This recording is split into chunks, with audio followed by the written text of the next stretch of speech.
My name is Alara Vance. For the last 9 years, I have been a hospice nurse. It's a quiet profession, one that lives in the hushed spaces between breaths, in the gentle holding of a hand, in the profound silence that follows a life's final word. I work at St. Jude's Mercy Hospital in Port Blossom, a city on the edge of the Puget Sound where the sky is often a soft, pearlescent gray, and the scent of rain and evergreen needles is a constant companion. My life, much like the city's weather, has settled into a pattern of quiet predictability, a gentle rhythm I've carefully cultivated to keep the echoes of a stormier past at bay. The footsteps echoing through the palliative care ward were my own, a bit quicker than usual. I had been carrying a stone of unease in my stomach ever since the message from my father had illuminated my phone screen an hour ago. "You have a light about you, Alara," Mr. Henderson, one of my patients, whispered as I passed his room. His voice was thin as parchment, but his smile was genuine. I paused, the synthetic fabric of my scrubs rustling, and returned his smile. "And you have a garden in your heart, Mr. Henderson. Rest well."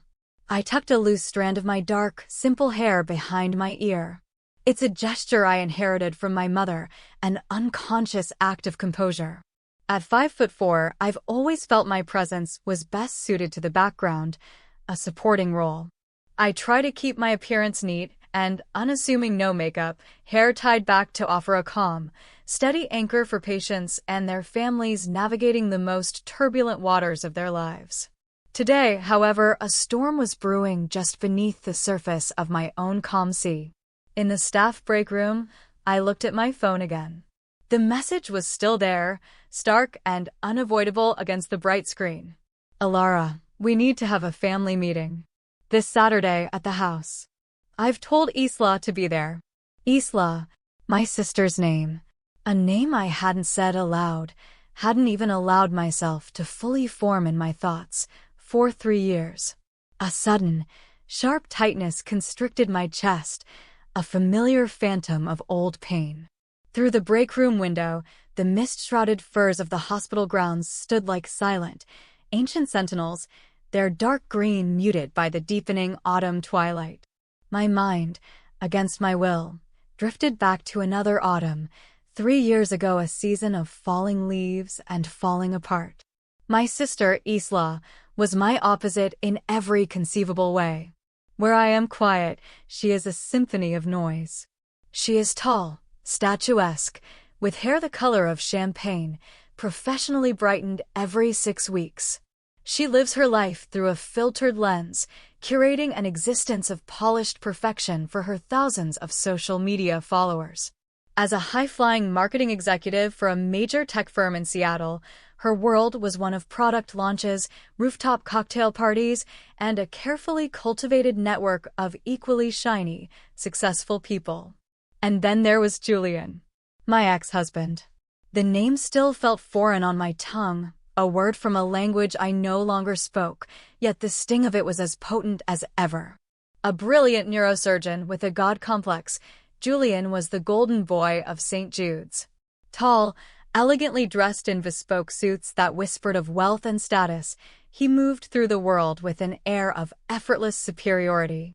But beneath the charming, handsome exterior was a core of chilling calculation and a profound, dismissive arrogance.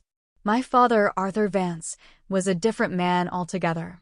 A recently retired professor of English literature, he was a man of quiet intellect and deep, unshakable integrity. With his kind eyes, unruly salt and pepper hair, and a perpetual dusting of chalk on his tweed jacket sleeves, he had always been the moral compass of our family. He was supposed to be enjoying his retirement, tending to his garden and rereading the classics. This sudden summons felt terribly out of character. Since we lost my mother, the fragile tapestry of our family had not just frayed, it had unraveled completely. My mother, Helen. She was the heart of us all. A lover of poetry and classical music, she faced the world with a gentle grace that belied the chronic pain of the rheumatoid arthritis that slowly, cruelly, laid siege to her body. She had been the one to teach me about compassion, about the strength and tenderness, about how to find beauty in the small, quiet moments. Why would Isla, the daughter who had abandoned our mother in her time of greatest need, the woman who had shattered my life and stolen my husband, agree to come back now? Alara? Dr. Chen needs a consult in room 214. A colleague's voice pulled me from the whirlpool of my thoughts. I nodded, pushed my phone into my pocket, and stood. The earnestness, the quiet dedication to the needs of others, these were the most precious things my mother had given me. As I walked down the corridor, the last vestiges of daylight surrendered to the night, and the evening sky held the heavy, charged feeling of a coming storm. Tomorrow was Saturday. I met Julian in the hospital's small, underfunded library 5 years ago, during a rare lull on a spring afternoon. The air was thick with the smell of old paper and antiseptic. I was looking for a textbook on pain management. He was seated at a carrel, his brow furrowed in concentration over a complex neurological diagram. "Is this seat taken?" he had asked, his voice smooth and confident, as I reached for a book on the shelf above him. That was the beginning. As a rising star in the neurosurgery department, he was a near-mythical figure at St. Jude's. Our initial conversations were brief, professional exchanges during shared coffee breaks or hurried consults. But soon, those accidental meetings began to feel intentional. He would appear in the cafeteria just as I was taking my lunch, or his path would cross mine in the corridors with increasing frequency. His first invitation was for coffee. "Just to pick your brain about patient care from a nursing perspective," he'd said, a disarming smile playing on his lips. We sat in a corner booth at a little cafe downtown. The windows steamed from the persistent drizzle outside. I was nervous, feeling plain and unremarkable in the presence of his easy brilliance. But he was charming, asking thoughtful questions about my work, my life, making me feel seen in a way I hadn't felt before. Our dates evolved from coffee to long, windswept walks along the Alki Beach shoreline, watching the ferries glide across the Sound, and quiet evenings at the Symphony, where he'd lean over and whisper the history of a particular piece by Debussy into my ear. Our romance blossomed, a beautiful, delicate thing nurtured under the admiring and sometimes envious gazes of our colleagues. He proposed on a crisp autumn evening at a restaurant overlooking the city lights. The maple trees outside the window were ablaze in fiery reds and oranges. "I've been searching for someone with your sincerity, your goodness, Alara," he'd said, his eyes earnest and direct. As he slid a delicate, diamond-flanked ring onto my finger, tears of pure, unadulterated joy streamed down my face. Our wedding was a simple, elegant affair in a historic chapel overlooking the water. I stood in a classic ivory dress, my mother at my side, her smile radiant despite the visible pain in her hands. She clutched my arm, her knuckles swollen, but her grip was firm with love. Isla was my maid of honor, stunning in a silk-sheath dress, her smile perfectly polished. Looking back now, I can see the flicker of something else in her eyes, something cool and appraising, a shadow I mistook for sisterly reserve. The first year of our marriage felt like a dream. We bought a sleek, modern condo downtown with panoramic views of the water and mountains. I took pride in making it a home. I would wake early to pack Julian's lunch, and on his days off, we'd explore the farmers' markets, buying fresh salmon and organic vegetables. The simple shepherd's pie recipe my mother had taught me became his favorite meal. The life we were building felt solid, real, and full of promise. But happiness, I learned, can be a fragile veneer. The changes were subtle at first. Julian began working later, his excuse always a critical surgery or a complex case that required his full attention. The lunches I packed came home uneaten. His praise for my home cooking slowly curdled into criticism. "Isla took me to this incredible new fusion restaurant last week," he'd comment casually. "You know, Alara, as my wife, you really should make more of an effort to keep up with my world. Isla has such impeccable taste, don't you think?" I desperately tried to keep up. I bought cookbooks, attempted elaborate recipes that ended in frustration, and suggested we dine out more, only for him to choose places where the bill made my stomach clench. The shared responsibility of our life tilted, then fell entirely onto my shoulders. The housekeeping, the bills, the emotional labor, it was all mine. I told myself this was the price of loving a brilliant, important man. I endured it for the sake of the love I believed we shared. Then, my mother's health took a sharp decline. The rheumatoid arthritis, a cruel and relentless disease, began its final, aggressive assault. It twisted her joints, stole her mobility, and left her in a state of constant, grinding pain. Isla, when I called her, was always conveniently swamped with a major project or about to board a flight for a critical business trip. The entire weight of our mother's care fell on me. I moved her into a highly rated care facility near the hospital, one that cost a small fortune, but I was determined she would have the best. After my own grueling 12-hour shifts, I would go straight to her. I'd help her with her meals, reposition her gently in bed to ease the pressure on her joints, and read her poetry until she drifted off into a restless sleep. I used my nursing skills to be her advocate, her caregiver, and her daughter, all at once. "Alara, my dear, you look so tired," she would whisper, her voice frail. "I'm so sorry." "Don't be silly, Mom," I'd say, forcing a bright smile. "I love being here with you." The exhaustion was bone deep, a constant, heavy cloak I couldn't shrug off. But my love for her was a fire that kept me going. Julian's patience, however, wore thin. His compassion, which I had once found so attractive, seemed to have evaporated.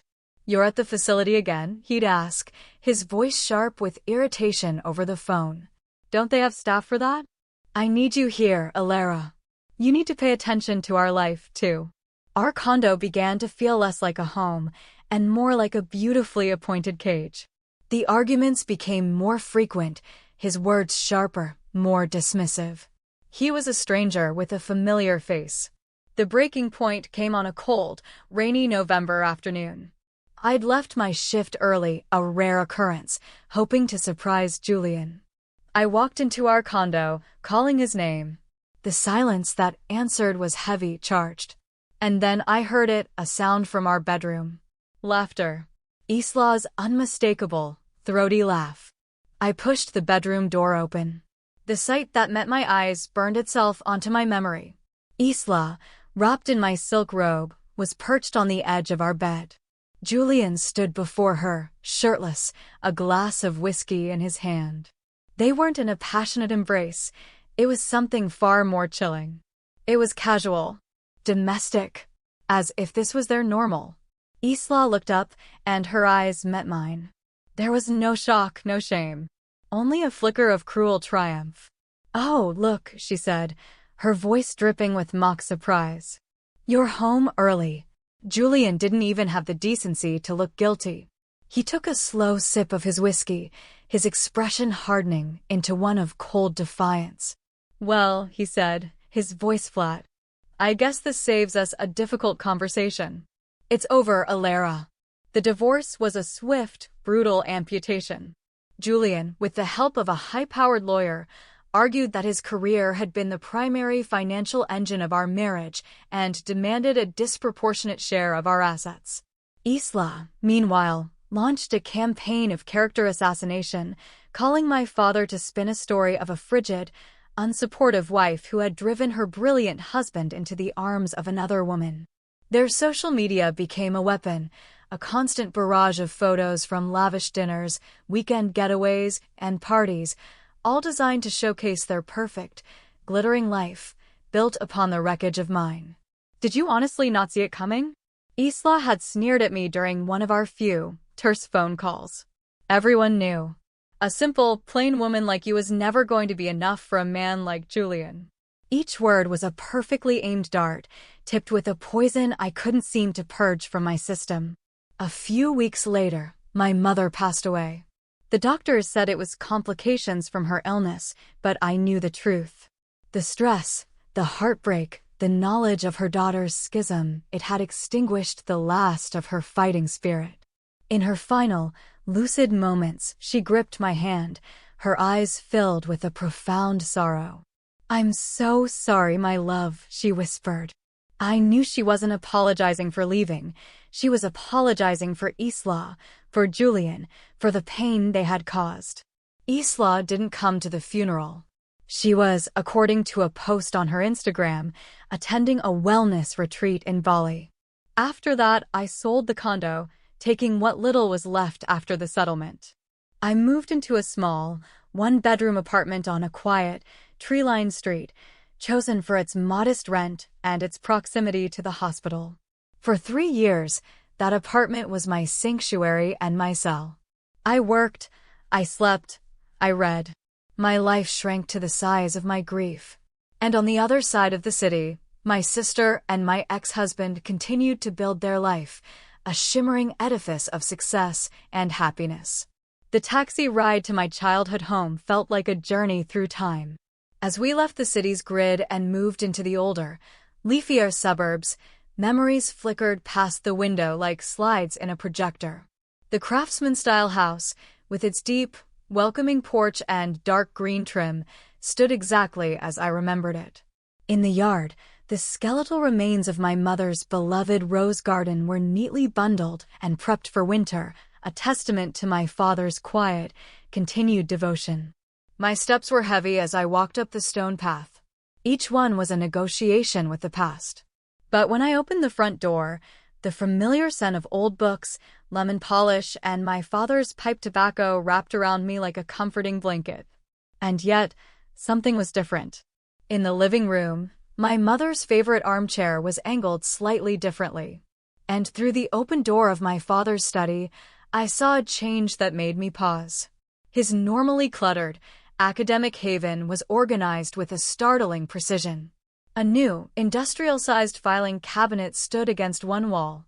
On his desk, his laptop was open, displaying not a manuscript or student papers, but a series of color-coded spreadsheets. Neatly stacked beside it were several thick binders, their spines labeled with a crisp, clear font. I could just make out a few of the words: St. Jude's Care Facility invoices, Helen Vance correspondence, J. Collier, M.D., records, Alara. "I'm so glad you've come." I turned. My father stood in the doorway of the study.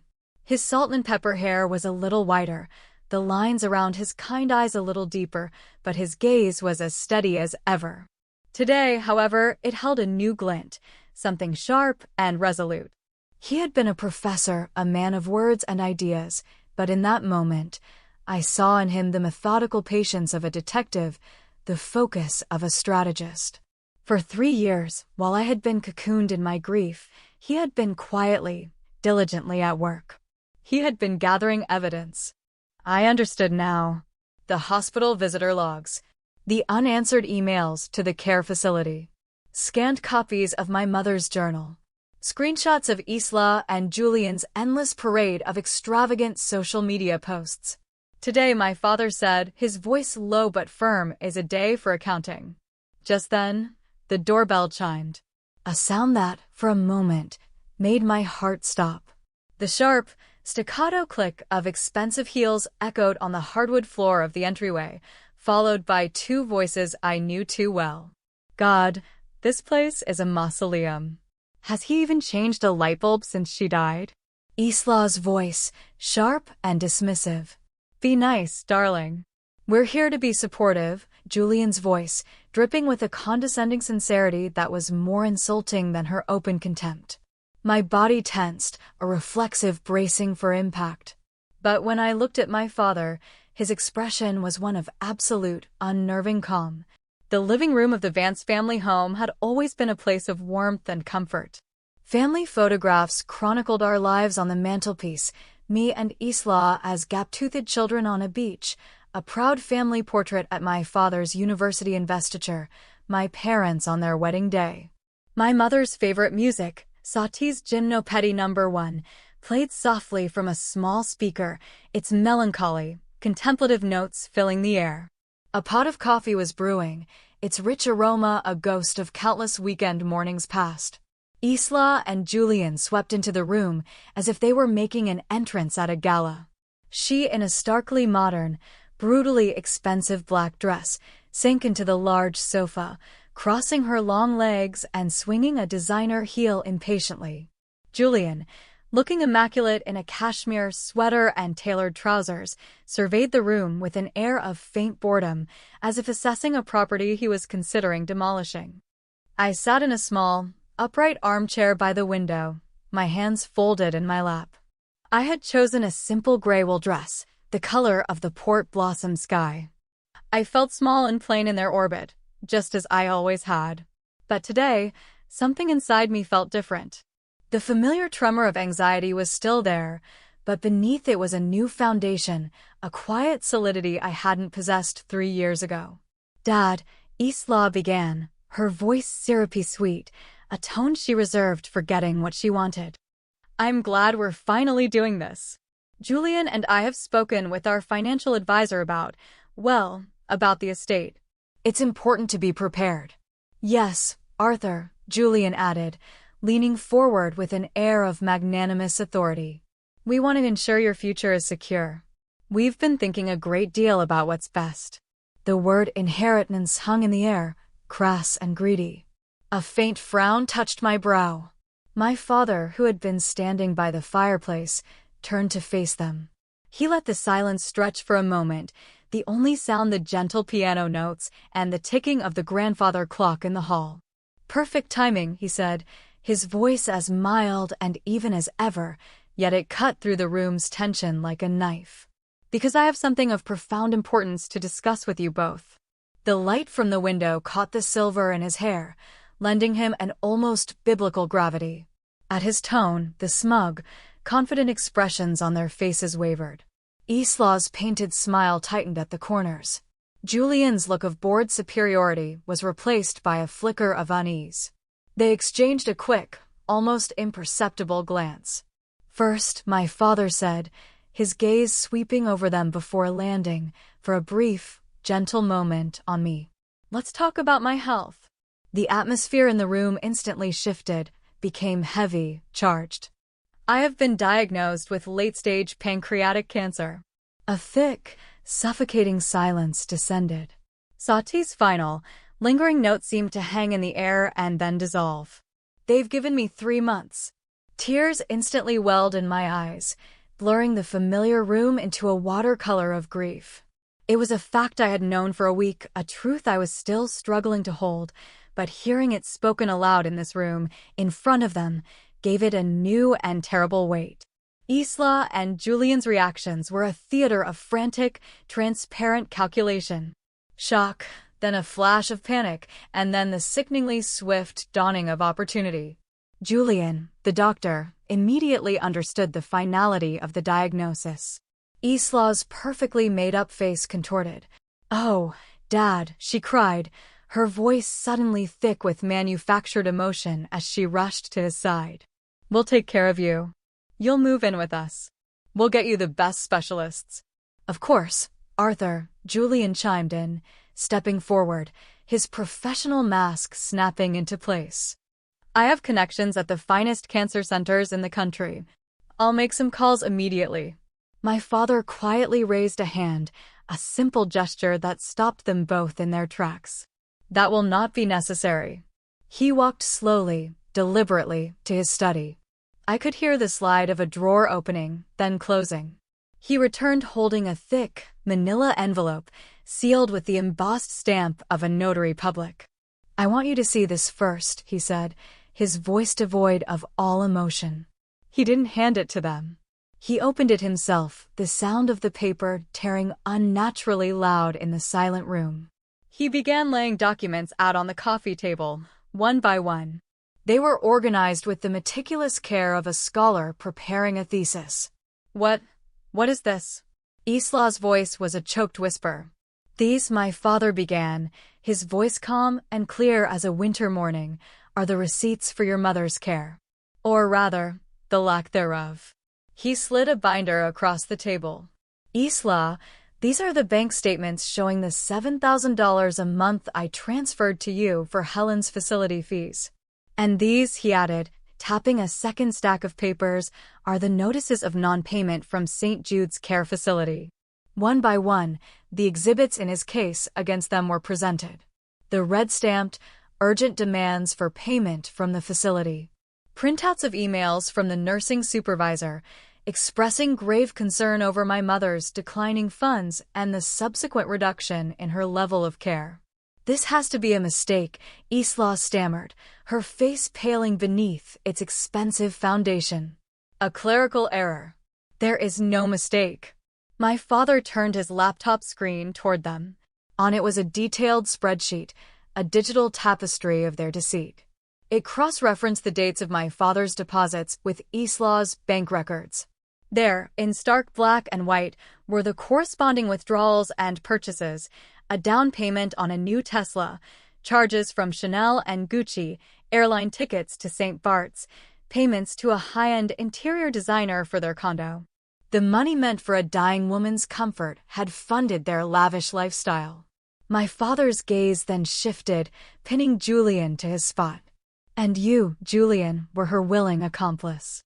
He produced another set of documents. Medical records. False assessments signed by Dr. Julian Collier, consistently downplaying the severity of my mother's condition, understating her need for specialized care, creating a fraudulent paper trail to justify a lower cost and ultimately inadequate care plan. As her physician of record, Julian's voice trailed off, his professional arrogance crumbling into a mask of pure panic. "But this," my father said, his voice softening with a raw, buried pain, "is the most damning evidence of all." He slid a small, leather-bound book across the table. My mother's journal. He opened it to a page marked with a ribbon. His voice, when he read, was thick with emotion. October 12th. "I tried to call Isla again today. The pain is so bad. The nurses say I need more physical therapy, but the facility says the funds aren't there." Isla's phone went straight to voicemail. "I don't want to worry Alara. She carries so much already." Tears were now flowing freely down my cheeks, silent, hot tracks of renewed grief, and a white-hot, righteous anger. My father turned the page. October 19th. "I spoke to Julian today, asked if he could look at my charts. He was so dismissive, told me not to be dramatic. The pain in my heart is worse than the pain in my bones." Isla's perfect composure shattered. Her mascara, advertised as waterproof, began to bleed, carving black rivulets down her cheeks. "There's more," my father said, his voice regaining its steely edge. He clicked a file on his laptop. A video began to play. It was security footage from the hospital lobby. The timestamp in the corner was clear, November 2nd. The day my mother died. The video showed Isla and Julian, laughing as they entered a limousine, clearly heading out for an evening of celebration. "Do you remember where you were that night?" my father asked, his voice a low, dangerous rumble. The screen switched to another file. It was a screenshot from Isla's Instagram feed, posted that same evening. A picture of two champagne flutes, clinking together. The caption read, "Celebrating a huge win. To us. #PowerCouple, #Seattle Nights."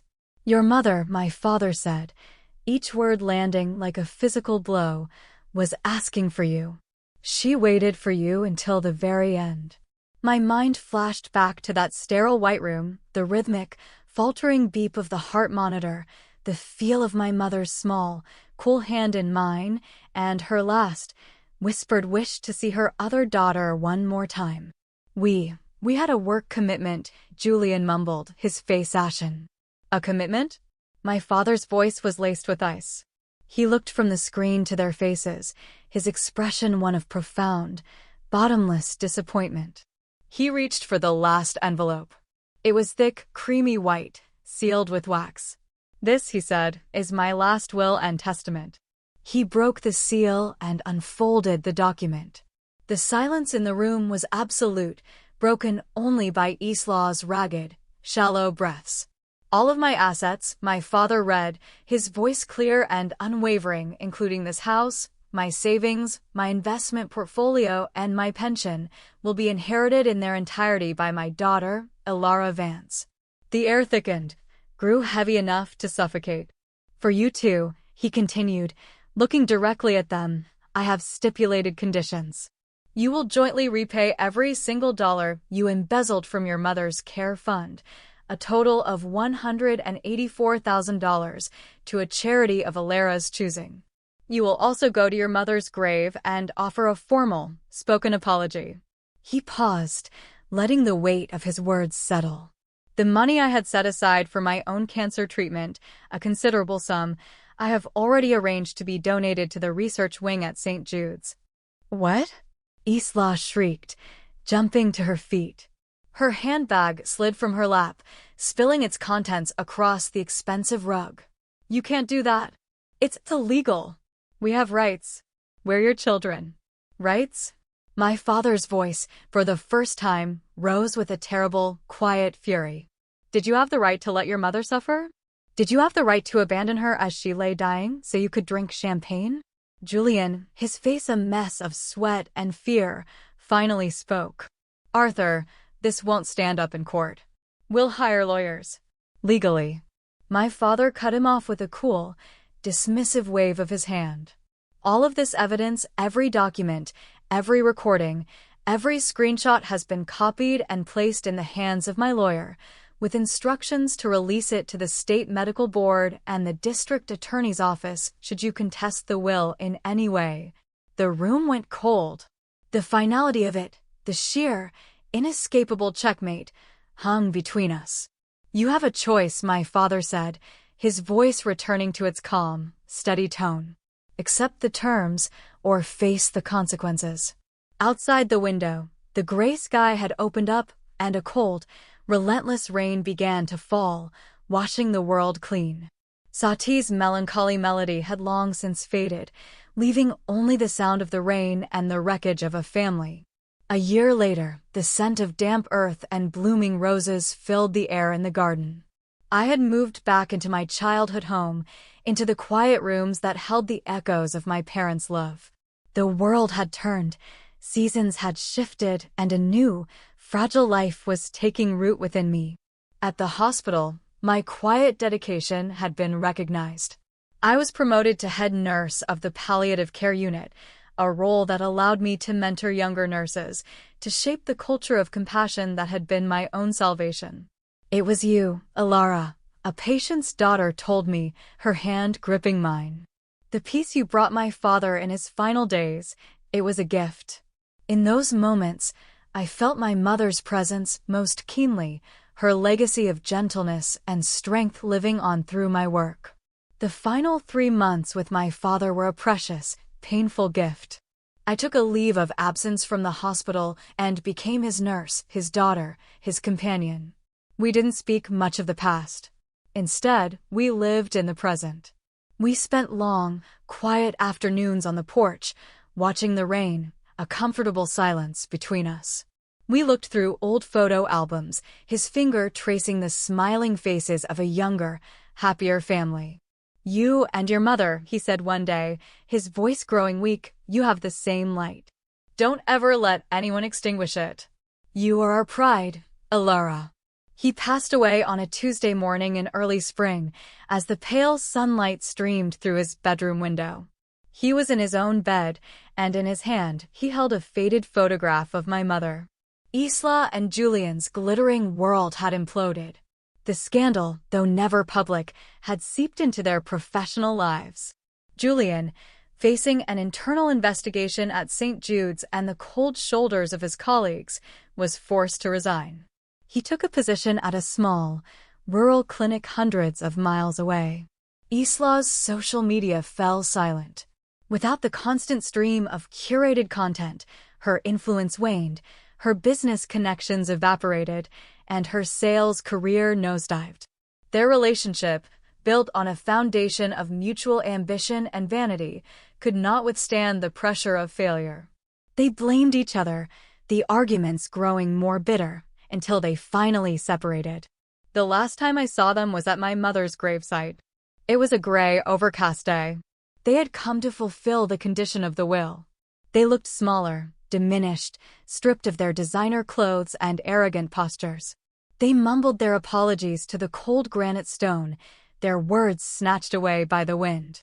I watched them from a distance, feeling not triumph, not hatred, but a profound and weary sadness. It was the closing of a chapter, the settling of a debt. I felt no need for vengeance. Karma had been a far more meticulous accountant than I could ever be. Now I stand in the garden my mother so loved. The spring air is soft on my skin. I kneel on the damp earth, my hands tending to the new buds, feeling the continuity of life in my very fingertips. On a bench nearby, a book of poetry lies open, its pages fluttering in the breeze. On my finger, my mother's simple sapphire ring is a cool, constant presence. In the quiet, daily acts planting flowers, brewing tea, listening to the birdsong, I have found a healing more profound than I ever imagined. The anger and the grief have not vanished, but they have transformed. They are now part of the soil of my life, enriching the ground from which new strength has grown.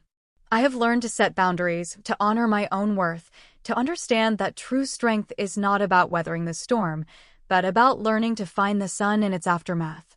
From inside the house, the gentle, hopeful notes of Debussy's Clair de Lune drift out through an open window. I place a hand on my own gently swelling abdomen, a secret I am holding close, a promise of a new beginning. I'm happy, Mom, Dad, I whisper to the quiet garden. I'm building a life filled with light. A soft breeze rustles the leaves of the old maple tree, as if in reply. The spring sun, breaking through the clouds, warms my face and I smile, not at the past, but toward the wide,